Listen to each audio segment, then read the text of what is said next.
Hey, what's up guys, it's Shamrocked here, this time with a guide for Cinderbrew Meadery. This is on a 20, but this guide would be sufficient for pretty much any key level of play. So before we get into the dungeon guide, let's just take a look at the talents that we use for this dungeon. I'll go over the left side first, which are the class talents, and I'll only talk about the talents that are like sort of, relevant to this dungeon. Everything else is like my pretty standard build. So starting off with Purge, you will want to take Purge here as the scientists in the IPA area, which is like the beer elemental area. They will cast Rejuvenating Honey, which is a heal over time that goes on one of your enemies. So if you see this cast go off, Purge will allow you to take it off. It's really important, especially if the heal gets cast on like the Hobgoblin. It can add a lot of timer to your dungeon if you're not taking care of this, so just be aware of that. Other than that, I would say Wind Rush is a good one to take here. There's a lot of downtime in between bosses where you're running from like a wing to a different wing in this dungeon. So Wind Rush is just going to help your group be a little bit faster there, and then also a Wind Rush is just nice to have in general. I also suggest that you take Refreshing Waters. Healing Surge being 25% more effective on yourself is really useful throughout an entire dungeon, but it is especially useful on the first boss if you get the Cinderbrew dot that he throws out. And then finally, you could also take Earthgrab Totem if you need it for the IPA boss, as those ads are going to, walk towards the boss. However, I find Earthbind is totally fine in conjunction with like whatever other slows you have in the group. Moving on to the right side tree, which are your spec talents. This is my pretty standard build, nothing special here. The only flex talents I would say is if you wanted to take out Zane's Resilience and Earthen Harmony, you could do so and just go Ancestral Awakening if you wanted more healing. However, this is a dungeon where I don't think you need to maximize your healing, so I prefer to take the damage reduction from Earthen Harmony and then there's Zane's Resilience just for the convenience.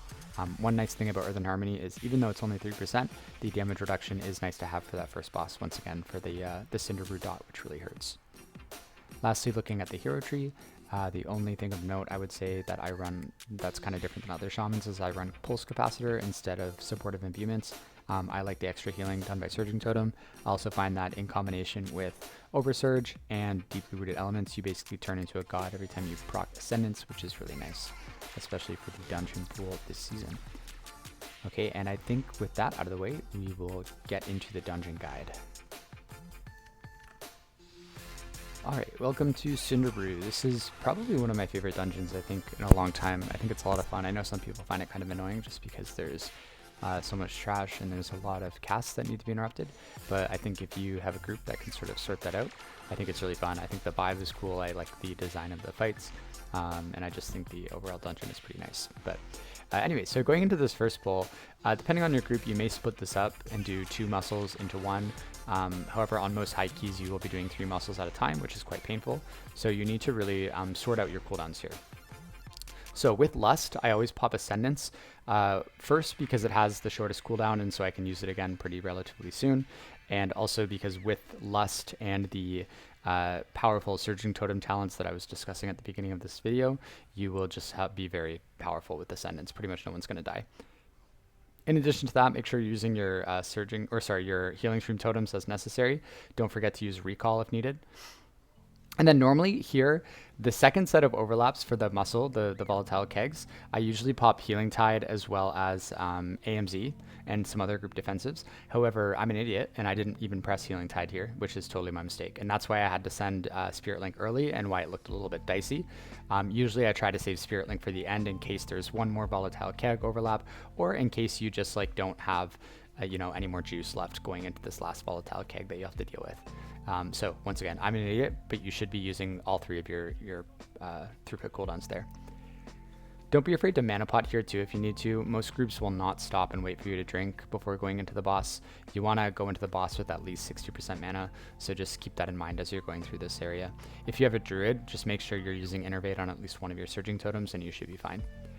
Going into Chef Chewy, just make sure that you get a chain heal out on the group before he does Tenderize every single time, as that's going to put Ancestral Vigor and increase everybody's health by 10%, and just make sure that nobody gets one shot.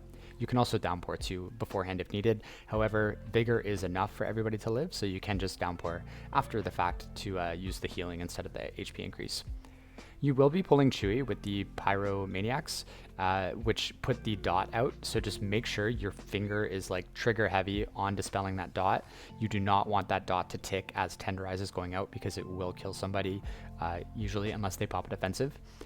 And then you also want to be watching for the channel as well. So if they start channeling, you want to kick that right away, as once again, if it goes off with the Tenderize, it will probably kill whoever's targeted by it. Other than that, a really nice trinket to have here is the Burin of the Candle King, which is like a 5 or so million health shield, maybe 4 million, I forget. That's going to be extremely useful throughout this entire dungeon, especially in this first area. It's really nice for people who get targeted by the throw chair mechanic that the muscles do on the first pull. And then it's really nice here if because it's not on the global cooldown, if you get caught where somebody gets the Pyromaniac dispel debuff and you can't dispel them and Tenderize is going out at the same time, you can throw your shield on that person and it will save them, which is really cool. All right, going into this boss, Aldryr, this guy is actually quite painful for like a first boss. So he's going to do throw Cinderbrew, and it's going to always target 2 people, and it's just going to like truck the hell out of them. It does a lot of damage. So there's a few tricks that I use to heal with this dot normally, or deal with this mechanic. But one of them I don't even think I did with this run, because I've actually healed this quite a few times on a 20, so I'm not too worried about it anymore. But one thing you can do is you can put Earth Shield on one of your squishier DPS. So had I like replayed this and was really thinking about it, I should have put Earth Shield on my Rep Pally, as the other 2 are less squishy. And that's just going to increase your healing done on that person. And then if you're running Earth and Harmony, it's also just going to reduce damage by 3%, which, although once again doesn't sound like a lot, it's pretty nice. Whenever you get targeted by the dot, your first defensive should be Astral Shift, as that has a short cooldown, so it'll come up again later in the fight. And then if you don't have Astral Shift, you should be using your Stone Bulwark Totem. And if you don't have that, you can use your Burin Shield. And if you don't have any of those, you should have your Health Pot available. And then if you don't have any of those and you're really in emergency, that's when you should pop Spirit Link. Spirit Link is basically a get out of jail free card on this fight, so just use that when you really have nothing left, or if it targets people who just like don't have any defensives at all. Other than that, some other tricks. Make sure you're moving your Surging Totem around to follow your group. Make sure you're getting as many lava bursts in as possible, as those are going to make your healing surges extremely powerful due to the Master of the Elements talent. So just make sure you're weaving in those lava bursts and that you have Flame Shock on at least one of the mobs at all time. And then also make sure you're using Downpour as well. Downpour, although it's not a massive heal in this situation, the 10% HP increase it does give can easily save somebody towards the end of a dot if they're getting a little bit dicey. Now, if you have a Death Knight in the group or some other classes, every so often they can actually nullify the dot so that you don't have to do it, which is really nice, and then it only goes on one person. If this is the case where it's on one person, try not to use any cooldowns. Just save them for when you actually have dots on 2 people. Other than that, so healing Tide Totem is not really going to help with this, but it will act as a little bit of a buffer for 2 people who get the dot. So once again, if 2 people get it and they don't have defensives, or you're just worried about it or whatever, you can pop healing Tide Totem and that's going to help a little bit. Even though it doesn't do a ton of healing, it may give them just enough so that they live, even with a little bit of HP. The one nice thing about this fight is as long as you get somebody to live through the dot, there's no aftermath damage that's going to kill them right away. So you really just have to focus on getting them through the duration of the dot, and then you should be fine. Like I said, Spirit Link is a really good tool here. It's going to save basically any set you use it on. So make sure you're using that when you need to in an emergency. And also, if you have any group defensives like Darkness or AMZ, make sure you're calling those out as needed. Because there's a lot of single target healing, this fight can also be quite tough on the mana, so make sure that you use a mana pot if needed, and if you're running with a druid, make sure you're calling for that Innervate and use it on a Surging Totem, as that is by far our most expensive spell. But other than that, pretty easy. The group should hopefully be rotating defensives as they get the dot, but inevitably you're going to get people who get that dot and they don't have a defensive up, so just make sure you keep your tools in mind. Like I said, you have your Burin Trinket, you have your Spirit Link, you have your healing Stream Totems that you can use recall for. Healing Stream Totem is actually quite a powerful single target heal, so make sure you're utilizing that as much as possible. And then one more really nice trick actually that I didn't discuss yet is powerful Riptides with Coalescing Waters. So even though Chain Heal doesn't do a lot of healing for a fight like that, if you can try and stack your Coalescing Waters as much as possible, you can get really powerful Riptides, especially if they crit, which is really going to help out in that fight. So even if like 2 people have the dot and you have Tidebringer charges, your chain heals are only going to cost like a second. So you can quickly rip 2 chain heals and then have a really powerful Riptide on whoever needs it, which is really nice. Going into this pull here is pretty standard pull. The only dangerous thing in this pull are the little bees that do the shredding sting. They're going to target people with a dot. You can stone form this dot off, or I think Pallies can bubble it off, and there might be a few other ways to get it off as well. But if in the situation where somebody gets many stacks of that dot, you kind of just have to heal through it. If you have Spirit Link up, that's a great idea to use there to save somebody. Your Buren Trinket can save somebody, but otherwise you kind of just have to spam heals into whoever gets like a lot of stacks and hope that they have some sort of defensive for themselves. The nice thing about the Shredding Sting, though, is that it can be interrupted via a stun or a knock-up. So if you just have a nice chain of CCs in your group, you can basically prevent those from going off, which is really nice. Like I said, that's really the only dangerous part of this dungeon, or this pull, or these couple of pulls. The Shredding Sting, in conjunction with the Swarming Surprise and the Bazooka, is going to really hurt and will usually result in a death if people aren't careful. So just make sure you're aware of that. The nice thing about the Bazooka, though, is if you are a ranged class, or if you have ranged DPS in your group, they can actually just run away and outrange it. I think at a certain point, the damage does not actually happen, so that can be a nice little tool to save you there. But in terms of the Shredding Sting, if somebody gets like 4 or 5 stacks, they are most likely going to die if they don't have a personal, or if you don't have like Spirit Link or something to save them. So yeah, going into that pull, people really need to be paying attention to their health bars and the amount of stacks that they get. Okay, so for our route, we will be skipping this group with Meadery. So yep, our Demon Hunter is going to use Meadery there, and then he's going to melt it off. And then we are going to pull this middle pack with the Hobgoblin with that far pack there. So make sure you have kicks assigned to the testers as their that cast they do. I forget what it's called, but I'll mention it when I see it here. The free samples. That's going to do a lot of damage to somebody. The free samples isn't scary by itself, but if somebody gets hit by it right as the Hobgoblin is charging, it will likely do enough damage that they get killed by the charge. So just make sure, once again, you guys are interrupting those and rotating CCs as necessary.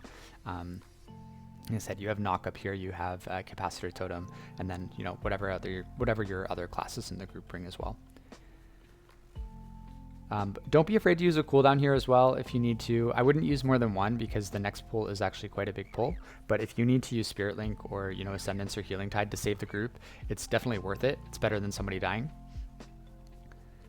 But other than that, the only thing to worry about on this pull are the brews going off. So once those barrels go out, the group either has to kill them or you have to line of sight them.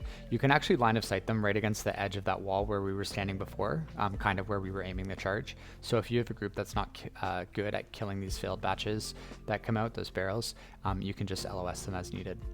The charge itself, you can kind of aim that anywhere. If you saw where we were standing at the beginning of that pull, it's nice to sort of stand there and aim it into the pillar. It just makes the fight a lot easier. However, you don't really worry about that. You can just aim the charge like across at the other wall. Just what you really don't want to do is aim those charges at like other packs or like across the entire hallway so that they like run completely out of range of your DPS. This next pull is our Lust pull. We actually do this a little bit bigger. We pull this whole area in front of the boss, but this time we decided just to split it up just to be a little bit safer because we are not running a druid. We don't have solar beam, which makes this fight, quite a bit easier. So anyways, this is just like the other pull. We're going to Lust. We're going to try and kick these free samples as much as we can, or CC them, and then we're going to heal up these charges and we're going to aim them at the close wall so that, the Hobgoblin still gets DPS'd. This pull, use whatever cooldowns you need to. You're not going to need them again until the boss, so if you need to literally run through all 3 of your cooldowns here, just do so. It's not a big deal. Also, just be watching whoever gets the dots from the Pyromaniacs that you dispel them. Be watching any channels that go off that can't be interrupted. Make sure you're healing through those. Same thing with the free sample casts. Also, make sure you're watching the rejuvenating honey. This is where you'd want to use your purges if you see those casts go off. Thankfully, we're running with a Blood Elf, so if any of those rejuvenating honeys go off, he can just Arcane Torrent, which makes that a lot easier. But most groups will not be running with a Blood Elf, so just keep your finger trigger happy on that purge button. And if you have something like Plater or a different add-on that shows you a little bit better which ads have that debuff, just be watching for that. Other than that, the rest of this area is pretty standard. You're basically just fighting the same pack over and over again. It's a Hobgoblin and a bunch of casters. So as long as you're getting those interrupts in, getting those CCs in, getting the dispels out, and then getting ready for those charges from the Hobgoblins, you should be a-okay. A little tip for the Hobgoblin charges is that right before they come out every single time, you should be throwing a quick chain heal or a healing stream totem down for that chain heal, as that's going to put vigor on the entire group and just make it, extra safe for the whole group, so that in case anybody's taking a little bit of extra damage before the charge, like from this dot or from a cast or whatever, the extra 10% healing from vigor is going to help out as well. And don't forget, the same thing applies for downpour. If you need to pop a downpour before that charge hits the wall, go for it. It's not like I said, you don't need the mana or anything. You don't need to be conservative in this wing at all. So just send whatever you got to get through these pulls. And you'll see I used both Spirit Link and Ascendance during the last pull and the pull after, and I still have healing tied up, which I could save for the boss, or I could use for this pull if I wanted to. Like I said, you don't really need cooldowns for this boss. It just makes it a little bit easier. So we're CCing I believe one of the Pyromaniacs, so that we don't have to deal with 2 dots going into this fight. And then once that CC breaks, we will kill it. But we're going to pull this pack with the boss, so it's really important here that we get kicks as needed, as well as the dispels. Going into the Spouting Stout or whatever it's called, this AoE damage, I kind of rotate what I have here. So this first one, I used 2 Healing Stream Totems into a Totemic Recall into 1 more Healing Stream Totem for a total of 3, and that should be enough to carry the phase in combination with your regular healing via downpour and regular chain heals and healing surges and all that. What I would suggest going into the spouting phase for each one, the AoE phase, is try to time it so your surging totems go down right before that phase, and that way your first chain heal or your first healing stream totem will activate your Earth Surge buff and give you 15% extra healing for that entire phase, which is really great. Alright, so here we go. I put my surging totem down. I use my chain heal. I'm running 15% healing, and this one I actually used Healing Tide because I don't have 3 healing stream totems. And once again, other than that, I'm just using my standard heals via downpour, healing surge, and chain heal. If you're paying attention to your motes, a well-timed healing surge or healing wave during that phase is really nice because it will duplicate onto somebody else who's standing in the healing rain. And then the other part of this fight are those dots that he sends out. So you can always dispel 1 dot right away, which makes that mechanic sort of negligible, because whoever gets stuck with the second dot either needs to just pop a personal, or you can just spam healing into them. Usually healing surge with a healing stream totem and then maybe like a Buren or something is enough to save someone if they don't have a personal, but most people will have at least 1 personal because it's not like there's anywhere else in this fight that you really need to use it. And then finally for this fight, what you need to do is, as these little droplets spawn, and this is more on the tank, not you, they need to sort of kite the boss away from these droplets so that none of them reach the boss. If any of the droplets reach the boss, it's probably a wipe, so you need to be super careful about that. Maybe not on a lower key, but on the higher keys it will certainly be a wipe. For these droplets, you should also be dropping your Earthbind totem every single time, and you can also use your Capacitor totem to stun them. And you can also use Thunderstorm to knock them up, and Thunderstorm will also, I believe it has like a 20% slow on it as well, so don't be afraid to use that, as it's a great ability for this fight. After a while, if you don't kill those droplets quick enough, they will enrage. They get really mad and they start going faster, so just be aware of that. If that does happen, your kite or your tank needs to be aware of kiting the boss further away if necessary, and your DPS need to switch to the angry droplet and make sure it dies right away. And then finally for that set, I used an Ascendance just to carry the healing. I don't think I actually needed to, but there's no reason not to. It's not like, once again, you really need that cooldown for any point that's coming up anytime soon. So, this is another fight where you can be pretty liberal with your cooldowns as needed. If you get lucky like we are here, you can basically avoid these dot mechanics altogether. So I have Stone Form, So every time somebody else gets it and I get it, I can stone form one off and I can dispel the other. We also have melds. Melds get rid of that dot. So if somebody with a meld gets targeted, they can just meld it off and you can dispel the other person. There's just several ways. As long as one person can immune or cancel that dot out, you just have to dispel the other one and then you never have to deal with healing it at all, which is extremely nice. All right, and this is like what I said at the beginning. Having Windrush here is just super nice for getting through these transition phases before from boss to boss. So now that the IPA boss is defeated, we're going into Benk Buzzbee's wing. We've actually already cleared 2 packs here after the first boss, which is nice because it makes this wing feel super short. The next pull here is quite big though, it's a little bit scary, so the tank is going to pull this pack out in the hallway, back into our hallway. And the reason we used a Meadery there is just to help the tank with the gather, so those ads basically stay frozen until he gets back, and then we start getting in the fight. This is a pull where you want to assign kicks, so you should have 1 person on each Wrangler and 1 person on each of the Purveyors to make sure that their casts don't go off. This fight also has some shredding stings, so just make sure you're CCing as necessary so that people don't get too many of the dots. And if anybody does get 2 or more dots, make sure you're giving them some extra love and that they are popping defensive or personal, and that, or if possible, and that goes for you as well. 2 or more dots is very deadly, especially if you get targeted by like the bazooka or anything like that in addition to it.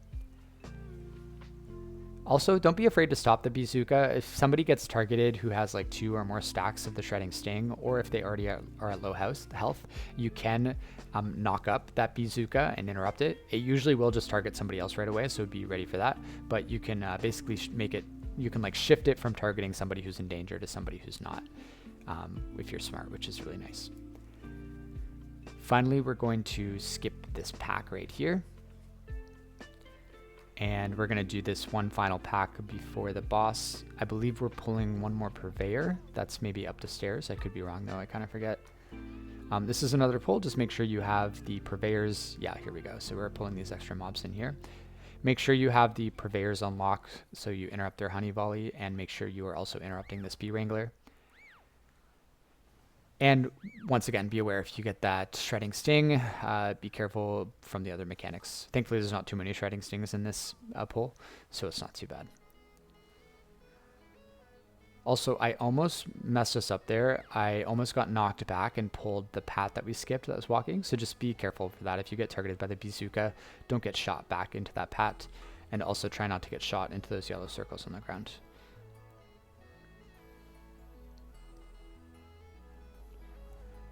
Okay, now going into Benk, this boss is fairly easy. It can go wrong if your tank doesn't put the red puddles in the right spot, as those will kind of screw with the bees that you need to ride. But other than that, this fight is fairly simple. So every time the bees come out from snack time, you want to make sure you're locking them down so that they don't get their shredding sting stacks off. You can knock up, you'll have it up for every single phase pretty much. You can also capacitor totem, and then you have other abilities in the group that they can use as well. Riding these bees, you want to aim them at the barrels and just shoot them away. You can usually target 2 or 3 barrels if you get lucky. Also, going into snack time, you can launch a bee right away as the yellow circles come out, and you will hit a barrel and basically not have to deal with that ad, which is really nice when you can pull it off. One thing that sucks about this fight though is depending on what classes you're running with, they can bug out the bees a little bit. So sometimes you'll shoot off a bee and it won't go anywhere, or it'll just disappear. I find consecration from like Rep Pallies causes this to happen sometimes, which is kind of annoying, but it's not the biggest deal in the world. At worst, you're maybe dealing with 1 extra bee in a phase. So what I like to do in a perfect world where all the bees are being used properly, I like to save 1 bee to ride as the snack time comes out, which I believe I do successfully at least once in this fight, so I'll show you. But then you can, once again, as I said, shoot that bee as the barrels are spawning, and you don't have to deal with the bees because like you basically get rid of them before they spawn a bee, which is really nice. The fluttering wing won't really kill anybody as long as you get 1 or 2 chain heals off and maybe a downpour. So just be aware of when that is being cast. You don't want to be on a bee, obviously, as it's being cast, as that will, if you're on a bee while the fluttering is being cast, then obviously, you can't heal. Also, you'll see sometimes the bees just bug out, and that's kind of why I stopped talking there for a second as I was watching. Sometimes you'll shoot a bee at a barrel, and it will go right through the barrel, and the barrel won't die. So just once again, be careful when that's happening. Make sure your group is paying attention. No matter how many bees you get, as long as you can control stops and CCs, they shouldn't be a problem. Okay, so you'll see that time I was able to get one of the barrels before it actually spawned the bee, so we're only dealing with 2 bees here, which is really nice. If you have a clean run where the puddles are in good spots and you're not getting bees that bug out, you can basically make it so you're only dealing with 1 or 2 bees every single phase, which is really cool. But once again, this fight's super easy. That's actually a nice thing about this dungeon, I find, is that the bosses aren't too crazy or challenging.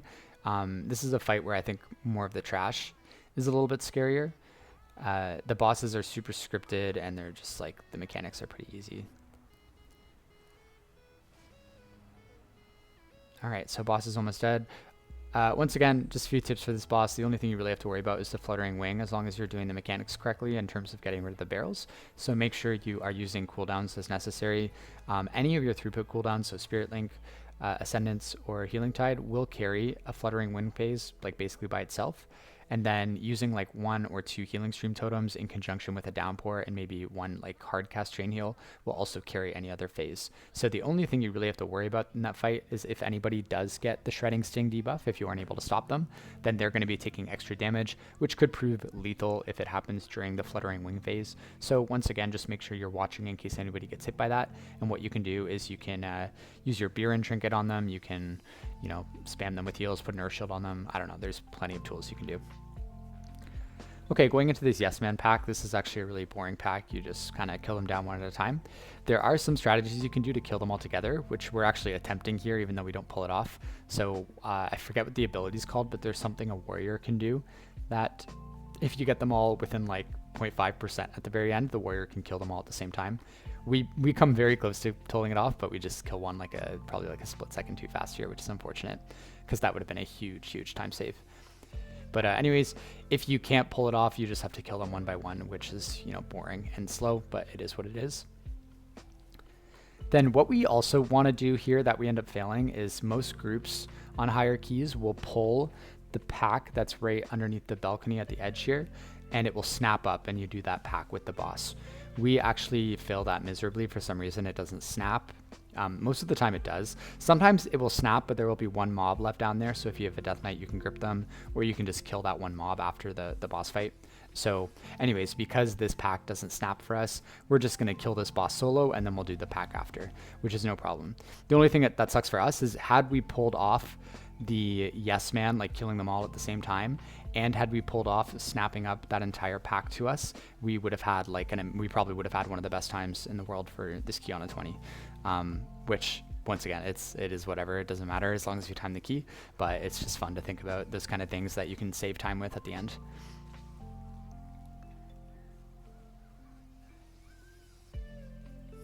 But as you can see, like I said at the beginning, this is really not like a healing intensive dungeon. It's really more about getting interrupts on the trash packs, having proper CC rotations, and just killing priority mobs as needed. There is a lot of healing, I think, in the first area with the first couple of pulls. And then on the bosses, like there are a few healing phases, but there's nothing that's like scary or, you know, something that should make you nervous to deal with. I actually think this boss is probably one of the most painful things in the dungeon, on a hierarchy anyways. Her abilities do hurt quite a bit, and depending on who gets targeted with the Dispel mechanic, that can kind of get a little bit hairy if it's somebody who doesn't have any defensives up. So most tanks will do this where they kill 2 barrels right away with the first cone, and you basically just have to heal through 2 stacks, usually 1 or 2 healing stream totems in conjunction with your hard casts of Healing Surge and Chain Heal, as well as Downpour, and your Surging Totem should be enough to handle. And that way you can save all of your healing cooldowns, your major throughput cooldowns, for the intermission phases where there's a lot of AoE damage going out. Also, this is a fight where you constantly want to be watching your feet and knowing where all the barrels are. Any barrels you have left during this intermission Let It Hail phase will explode. So you want to make sure that you are just out of the line of fire. And then during these, you want to use some sort of cooldown. So I kind of screwed up there. I wasn't really paying attention clearly. So I wasn't even standing in the AMZ. But this set we were using AMZ. Had I been standing there, I probably could have just healed through that whole phase. But because I was kind of dumb, I wasn't standing in it. I had to move halfway through that phase. I fell behind on the healing, and so I popped a healing Tide Totem just to be safe. But you should, like I said, AMZ should be enough to cover that one phase. But there's, like, thankfully the intermission phases are so spread out that you can use a throughput cooldown for every single phase, and you'll still have one up towards the end. The only other thing to worry about for this fight are these dots that come out. So if you get that circle, first of all, if you stand on a barrel, you're going to explode it. So just be careful and aware of that. But otherwise, you should pop a personal if you get targeted, and you should dispel whoever is the most squishiest who gets targeted. All right, this set we're going to use Spirit Link. Also lag for a second there, which is kind of gross. But so even though this fight can be a little bit painful, it's very rinse and repeat. It's the same thing happening over and over, which is really nice. All right, once again, we're going to hit 2 barrels every single time. It's going to give us 2 dots. Make sure you're moving your Surging Totem to be on the group as we move, as you see, which I'm not doing here. So do as I say, not as I do, I guess. And then you're dispelling whoever gets left over with that debuff, or if there's 2 people, whoever is squishier. See, I'm lagging a bit again here. That's probably why I'm panicking a bit. This dot, you can also get rid of it with Stone Form. I'm not sure if you can meld it off. That might be a possibility. Probably not, though, because I think our group would have already used some if that was the case. But you can also like AMS it off if you're a Death Knight. You could probably bubble it off if you're a Pally. Like, there's many ways that you can deal with the dot, just like the IPA boss with the 2 dispels.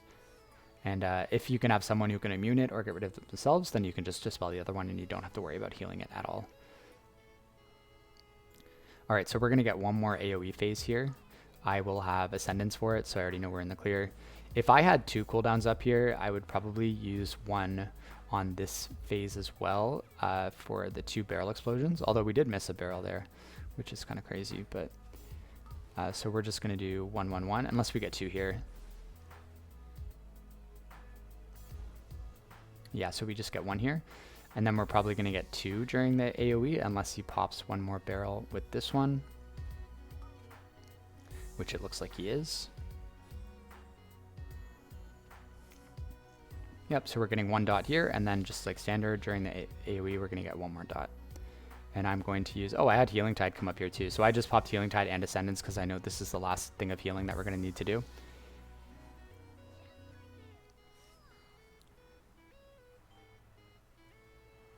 All right, and then that's pretty much it. So once the boss is like sub 10%, you don't really have to aim it at the barrels anymore. There's no point in causing extra damage, although I guess we do it here anyways just because. But usually at this point a tank will just like aim it into the wall. And then normally, like I said, this pack would be dead because it would be snapped up with the boss, but we're just going to do it here solo. If you are doing it with the boss, just like the other pack you did with the IPA boss, you just need to make sure that you have a kick rotation for the ads that are casting. You have to make sure that you are dispelling the Pyromaniac dot, and then also you have to make sure that your DPS are killing those failed brew batches, as there is nowhere to LOS them on that boss platform. But yeah, so had we done the snap successfully and the yes men successfully, we probably would have finished this dungeon with like 4 or 5 minutes left, which would have been really cool.